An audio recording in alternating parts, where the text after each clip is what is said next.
Inswing, off cutter, leg cutter, out ஸ்விங்லாம் பார்த்தோம். இப்போ லெக் ஸ்பின்லேருந்து பார்க்கலாம். முதல்ல லெக் ஸ்பின்னோட கிரிப்பு எப்படின்னு முடிச்சுக்கலாம். இந்த லைன் இருக்குல்ல, இந்த லைனுக்கும் இந்த ரவுண்டுக்கும் இடையில 4 ஃபிங்கர் ப்ளேஸ் பண்ணிக்கணும். இந்த இடத்துல அந்த கேப் இருக்குது, இந்த கேப் இருக்கணும், லூஸாக தான் இருக்கணும். இப்படி வச்சுட்டு இப்படி ட்ரில் பண்ணணும், அப்படியே இப்படியே ட்ரில் பண்ணணும். லெக் ஸ்பின் இன்னொரு இதாகவும் பிடிக்கலாம். இப்படி முடிச்சுட்டு இப்படி விடணும். ஏன்னா லெக் ஸ்பின் வந்து அவுட்டாக தான் டேர்ன் ஆகும், இன்வெர்டாக டேர்ன் ஆகக்கூடாது.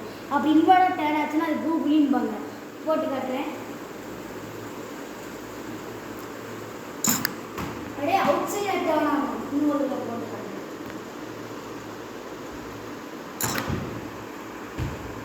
இப்போ நம்ம அடுத்து பார்க்க போகிறது கூகுளி.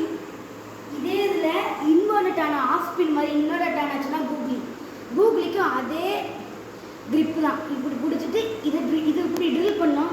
இது ஸ்ட்ரைட்டாக இப்படி விட்டா போதும்.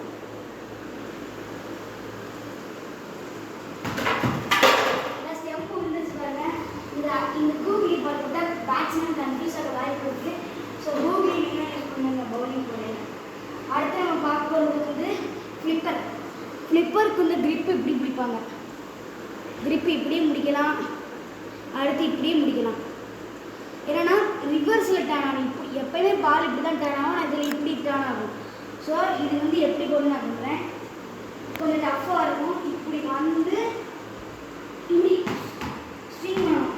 சில டைம்லாம் அது வந்து வெளியே இதாகும். ஏன்னா இந்த சில டைம் லெக் ஸ்பின் மாதிரி தான் ட்ரிப் ஆகும். ஆனால் மோஸ்ட் ஆஃப் டைம் ஸ்லிப்பர் வந்து ஸ்ட்ரைட்டாக தான் போகும். இந்த ஸ்ட்ரைட்டாக தான் போச்சு பார்த்தீங்களா, அதான் ஸ்லிப்பர்.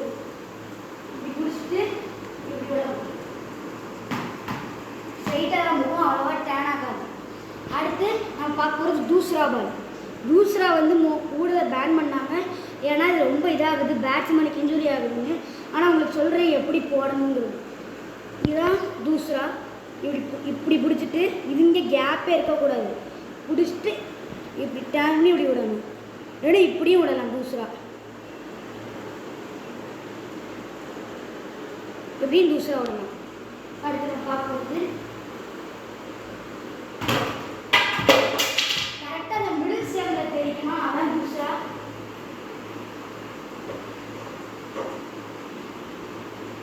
மோஸ்ட்லி தூசரா போடாதீங்க. ஏன்னா தூசரா வந்து மோஸ்ட்லி இன்ஜூரி ஆகும் போட்டால். ஸோ தூசரா அவ்வளோவா யூஸ் பண்ணாதீங்க. எல்லா பவுலிங்கும் பார்த்தாச்சு. So bye.